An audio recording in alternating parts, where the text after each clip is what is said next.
I believe this is a typo kasi magkakasunod ho ito doon sa mga inisyuhan namin na media personalities. Attorney Lotok, typo na yung affidavit mo, typo pa yung subpoena? Hindi po. What are you looking at? The subpoena or the affidavit? Dalawa yan eh. What are you looking at, Attorney Lotok? Subpoena, Your Honor. So the subpoena is dated November 6. Okay. This- And the affidavit also is November 6. Dalawang typo carried over. Asan yung affidavit? Hindi ko pa nakita, ma'am, yung affidavit na November. Your 6. Ikaw affidavit ang says pumirma November eh. 6.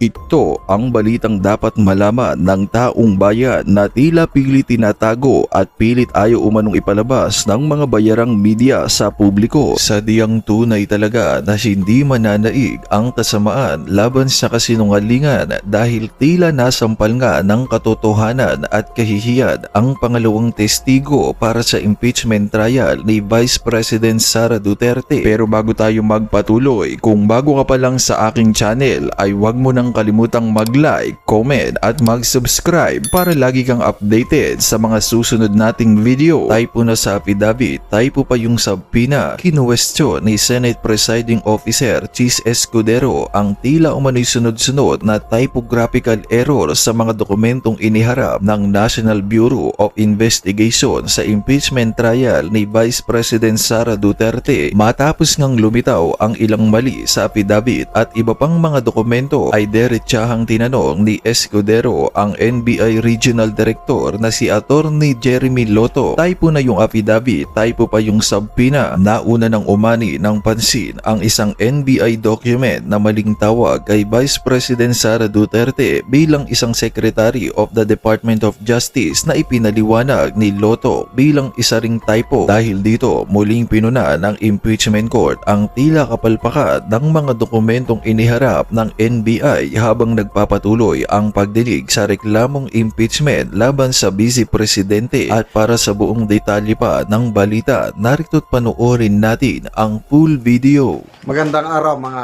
kaibigan. Bigyan natin ng reaction, opinion, itong post ni All Right. Caption is, Cases filed against Attorney Jeremy Lotok. Sa ngayon, ang isinalang na witness, second witness ng prosecution ay itong si Attorney Jeremy Lotok.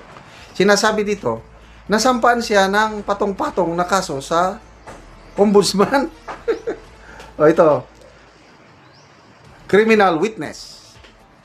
Many people are now asking whether or not the second witness of the prosecution, Attorney Jeremy Lotok, is credible enough because he is currently facing multiple cases before the ombudsman. One of the cases filed is perjury. Perjury is the criminal offense of deliberately lying or making false statement after swearing a lawful oath to tell the truth. Like the current hearing, Attorney Lotok is also under oath. So, many have asked, will he tell the truth or follow a script of lies? Grabe. So, sinerch ko sa Google AI, is it true that perjury case has been filed against Attorney Jeremy Lotok at the Ombudsman? Ang sagot is yes. Actually, excuse me ha, hindi lang perjury. Tatlo. Perjury, extortion, and falsification of documents. Kalakip dito sa inimbestiga nila sa isang task force. So, yun. Actually, silang dalawa ni Senior NBI Agent John Mark Calilong, ganun din. Parang magpartner talaga silang dalawa. So, ano ba ito? Madriaga. Madriaga. Star witness nila. Ano ang credibility ni Madriaga? Convicted ng kidnapping for ransom, na-acquit lang sa Supreme Court dahil sa technicalities. But after that, balik sa dati, ayun, they say, nangidnap na naman hanggang nakulong. Yan. Ganyan ang kalidad ng testigo ng prosecution. So ito ngayon, nakakatawa Dahil ang dalawang testigo na isinalang ng prosecution ay may kasong kinakarap ng perjury, pagsisinungaling. So ano ngayon, itong sinasabi nila, are we really sure na nagsasabi ng totoo? Although, wala eh. Kahit hindi ka abogado, makikita mo nga irrelevant yung kanilang testimony. Yon si Kalilong. Video. Yung video na yun, matagal naman nating napanood. Granting na authentic. Yes, authentic nga. Yun lang. So what's the relevance doon sa grave threat? Wala akong makita. Ito namang Attorney Lotok, ganyan din, videos. Kailangan ang sinasabi niyang ebidensya laban kay BP Sara para patunayan na grave threat nga yung nangyari is pagmumura yung feelings niya. Sabi ni Attorney Guanzon, yung pagmumura is not even libelous. So, hindi yan criminal. It's not a criminal act kung magmura ka. Ang may pakita mo lang yan, yung galit siya. Oh, galit. Lahat naman tayo nagagalit eh. Sino bang hindi nagagalit? Isa lang siguro, ang Pangulo. Dahil one time nung last year ba yun, after yung mahiya naman kayo, sabi niya sa SONA, nagbisita na sa mga flood control projects. Somewhere in Bulacan, mayroong ghost project na inspect niya doon. So, I'm very angry. Sabi niya, kailan yung I am very angry, hindi mo makikita sa expression sa mukha. Hindi katulad si VP Sara na nanlilisik yung mata. Di ba gano'n? Mga ganun siya eh. Yun ang angry. PR nyo. Gano'n. Nanlilisik ang mata. Yun ang angry. Galit. Si Pangulo na, oh, I'm very angry. Magkabaliktad. Ang Pangulo, sobrang bait. VP Sara naman, sobrang tapang. Oh. Anong mas gusto nyong type of leader? Sobrang bait o sobrang tapang? Well, mas maganda sana yung balanse. Kaya lang, to me, mas balance si VP Sara dahil mabait siya sa ordinaryong tao. Pinagkakugulo niya. Hinihintuan niya ang mga tao along the way. Mga bata, mga matatanda, mga humihinto. Kailan kung kailangan niyang magalit, kaya ito, galit na galit siya. To me, balance ang leadership style ni VP Sara. Ito naman ang Pangulo natin, wala. Very extreme yung kabaitan niya. Hindi nga siya marunong magmuray. Hindi naman sa inaano natin ng pagmumura, but sometimes, pakita mo yung may gulpi di gulat ka. Example, si Tatay Digong. Yung kaso noon ng mga tanim bala. Very rampant, panahon ng Aquino administration. Pag upo niya, isang salita lang. Oh, sige, mga PI mo dyan, ipapakain ko sa inyong bala. Gawin nyo. Sige, gawin nyo. Anong nangyari? Di huminto yung tanim bala. Ganon ang style sa leadership. Konting, konting angas kung kinakailangan. Diskarte kung tawagin ko yan. So, sige. Lumabas ang lihim, mabahong lihim ng mga witnesses ng NBI. Perjury, falsification, extortion. Wow naman! Attorney Lotok, Opo. the question of the Honorable Marcos is on page 6, paragraph 14. You said you sent a subpoena on November 6, 2024. Unfortunately, because the annexes are not part of the document marked, it's not here. So, the question is quite clear. If it's a mistake, then what is the correct date of the subpoena? If I can see the real subpoena, Your Kindly Honor. talk to the mic, please. Yeah. If I can see the real subpoena, Your Honor, because the subpoena was signed by our Assistant Director for Investigation Service. As I said, unfortunately, it was not attached to your affidavit, and I doubt if it's one of those marked or pre-marked Wala. by the Counsel for Prosecutors. As he said and admitted earlier, he did not or they did not mark all of the annexes in your affidavit. Yes, Your Honor. If I may, check ko lang po, Your Honor, para sigurado po. Wala sa'yo ngayon. Inaanap ko po rito. Wala nga pong annex yan eh. Wala sa annex at wala rin sa affidavit. Kasi yung mga media na tinutukoy sa ibang pahina, yung mga nag-interview nung Zoom conference. No, Your Honor. I believe that's a typo yung date. Kasi Sorry? that's a typo, Your Honor, yung date. Kasi makikita doon yung date noong appearance ng taga ABS-CBN, which is consistent ho siya doon sa ibang initial Kailan ng ba yung subpoena. appearance? Kasi hindi ko nasusundan yung timeline ninyo eh. Parang yung November 23 yung utos, pero November 6 pa lamang, may subpoena na. Ba't nagkaganon? Typo ho yan, Your Honor. Hindi ho yan November 6. Typo na naman katulad ng Department of Justice. No, Your Honor. If I may refer to my notes, Your Honor. Oo, pakita mo na lang sa akin kasi nahanap ko hindi ko masundan eh. You may do so, This is Counsel. page 6, number 14 po. November 6, 2024, subpoena to ABS-CBN.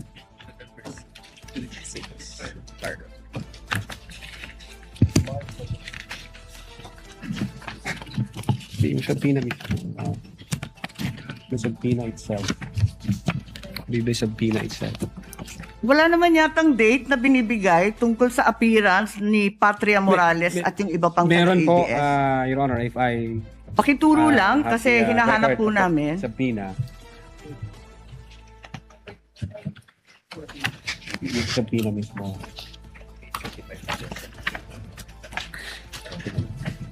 For information, the time of Senator Judge Marcos is over. Kindly. Yes, but he's still responding Of course, to we the same will wait for question the if you will response allow. Siya po yung matagal, hindi tayo.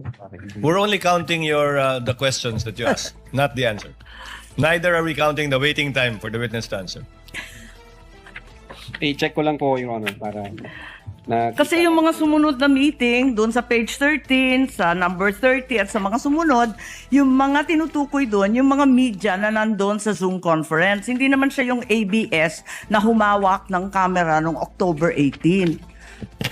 Iba naman yung mga tinutukoy doon eh. Attorney Lutok, Opo. the question of the Honorable Marcos is on page 6, paragraph 14. You said you sent a subpoena on November 6, 2024. Unfortunately, because the annexes are not part of the document marked, it's not here. So, the question is quite clear. If it's a mistake, then what is the correct date of the subpoena? If I can see the real subpoena, Your Honor. Kindly talk to the mic, please. Yeah. If I can see the real subpoena, Your Honor, because the subpoena was signed by our Assistant Director for Investigation Service. As I said, unfortunately, it was not attached to your affidavit, and I doubt if it's one of those marked or pre-marked Wala. by the counsel for prosecutors. As he said and admitted earlier, he did not or they did not mark all of the annexes in your affidavit. Yes, Your Honor. If I may, check ko lang po, Your Honor, para sigurado ho. Wala sa'yo ngayon. Inaanap ko po rito. Wala nga pong annex yan eh.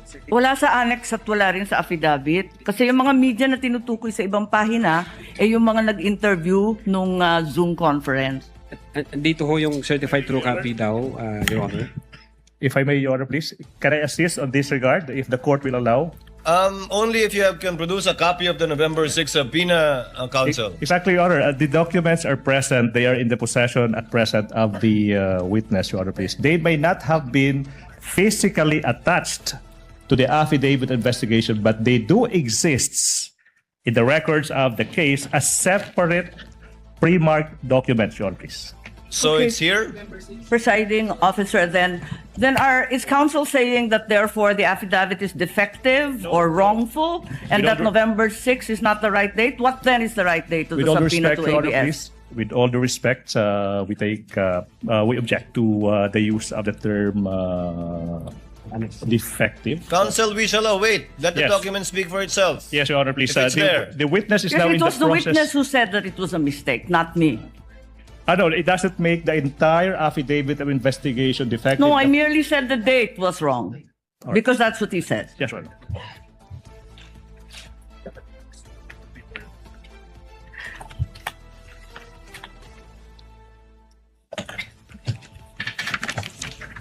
Subpoena and which affidavit?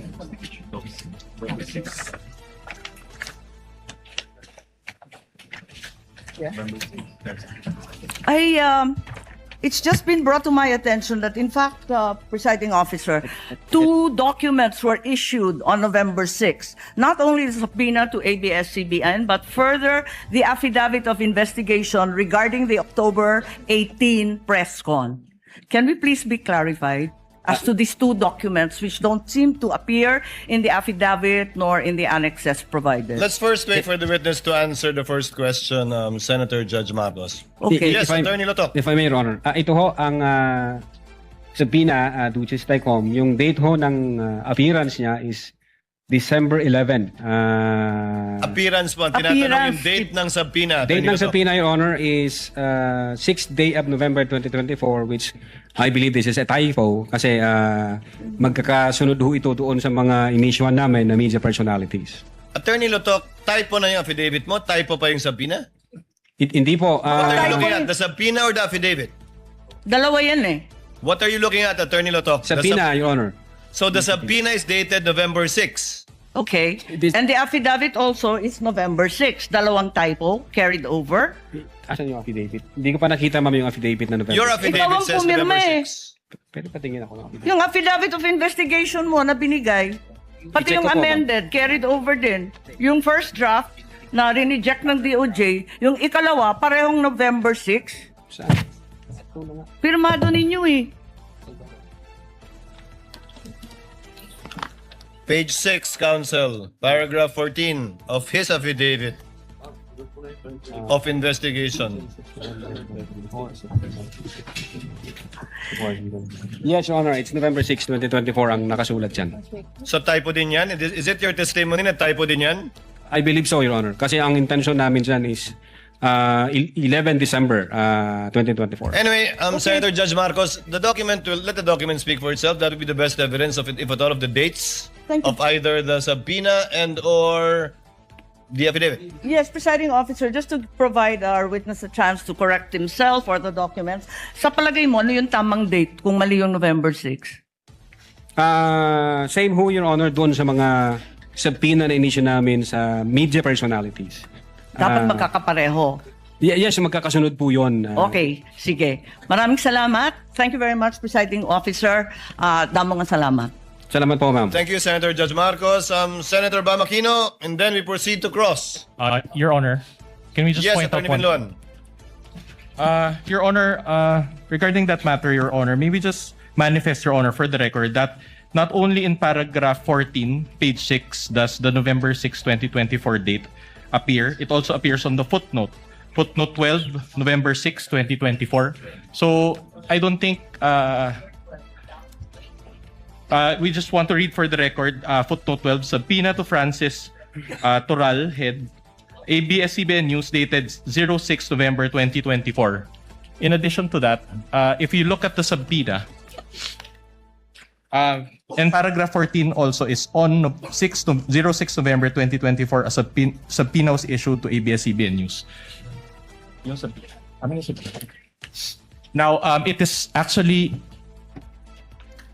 it states that a copy of the video pertaining to the 18 October 24 press conference. And when you look at the subpoena itself, can you just ask for time?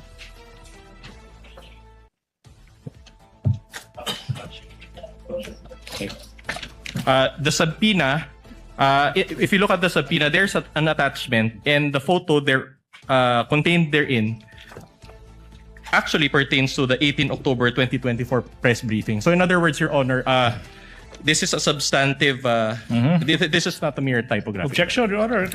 Counter manifestation. The witness said it's typographical, that you are milking that and say it's substantial. Just The for the record, ito sa The manifestation. That's manifestation why of a counsel counter-manifestation. correspondent is duly noted. Insofar as the counter manifestation of the counsel for prosecution, the witness already answered. That is a typographical Thank you so much. error from his point of view. Makino, and then we proceed to cross. Your Honor, can we just Yes, point out Attorney one? Binlon. Your Honor, regarding that matter, Your Honor, may we just manifest, Your Honor, for the record, that not only in paragraph 14, page 6, does the November 6, 2024 date appear, it also appears on the footnote. Footnote 12, November 6, 2024. So, I don't think We just want to read for the record, footnote 12, subpoena to Francis Toral, head, ABS-CBN News, dated 06 November 2024. In addition to that, if you look at the subpoena, and paragraph 14 also is on 06 November 2024, a subpoena was issued to ABS-CBN News. Yung subpoena. Now, it is actually, it states that a copy of the video pertaining to the 18 October 24 press conference. And when you look at the subpoena itself, can you just ask for time?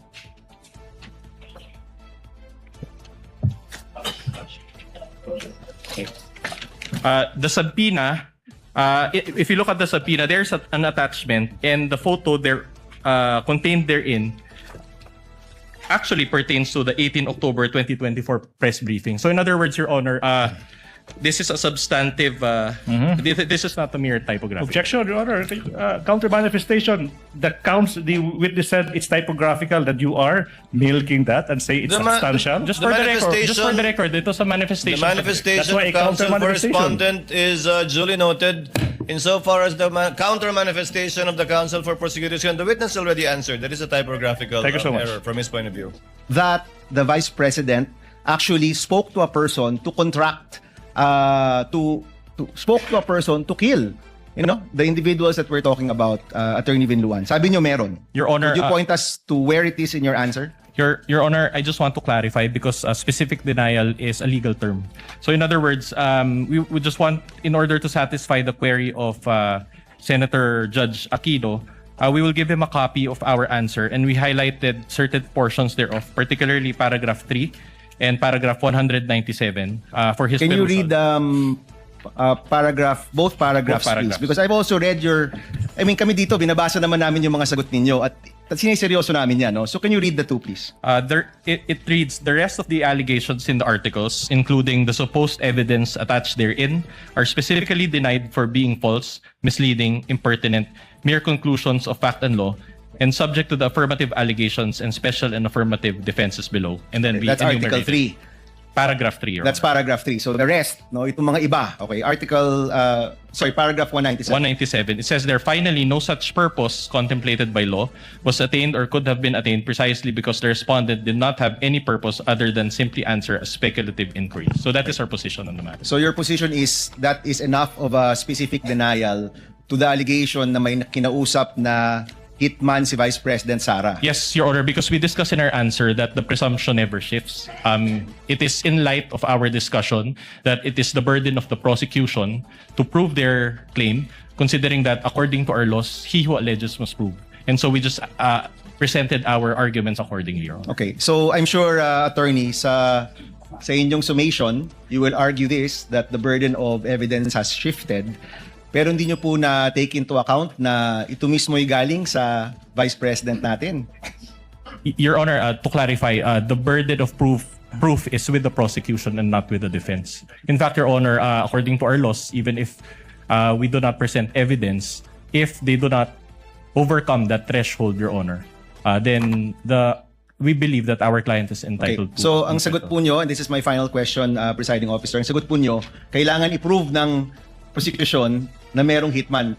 And you're not denying that the Vice President spoke to a hitman. No, we are denying that, Your Honor. It's just that was our presentation in our answer. Okay, so for the record, you are denying that the Vice President actually spoke to a hitman na, in fact, ang sabi nga ni Attorney Lotok, hindi siya nagsisinungaling. Yes, Sinasabi sir. nyo, actually, nagsinungaling siya at wala siyang kinausap na hitman. Yan Yes. pong sinasabi ninyo. Yes, Your Honor. I don't know what's the frame of mind of Attorney Lotok, but that is our answer, Your Honor. Okay. That she denied. Maraming salamat, Attorney. Thank you. Your Honor, Thank you, Senator Judge Aquino. Senator Judge Zubiri is recognized. You have 2 minutes, sir. Thank you very much, Mr. Presiding Officer. I just want to go to the line of questioning continue the line of questioning of Senator Bamakino to the prosecution, Attorney Vinluan. So there's Defense, not, Your Honor. yes, I'm Defense. sorry, defense. My apologies, Attorney Vinluan. Has been no in any instance that the Vice President had come out on TV or radio saying that hindi, joke only, nagkamali ako, ano lang to, nagbobo. Kasi Si Tatay Digong nung araw, sinasabi niya yun eh. So, papatayin ko siya. Tapos mamaya, joke only yan. Naglolo ko lang ako. Parang ganun. So at no particular point in time, has she issued a denial that she said these statements? Aside from what you submitted to this court as a blanket denial. There is, Your Honor, and we just reserve our right to present that evidence at the proper time as well, Your Honor. Okay, so there's a video or recording that was done maybe a month or during the period of time that she had mentioned this, that she was denying, because we'd like to see that as well. That would weigh in heavily on our decision, because kung ngayon lang po nagpalabas ang depensa ng denial, parang after the fact na, kasi nagkaroon na po tayo ng impeachment trial. We'd like to see that if you have that kind of evidence. We will provide, Your Honor. Thank you very much, Mr. President. Thank you, Senator Judge Zubiri. Kaya naman anong masasabi mo sa balitang ito? Kung mayroon kang hinaing at komento ay mag-comment ka lamang sa ibaba ng videong ito. Maraming salamat.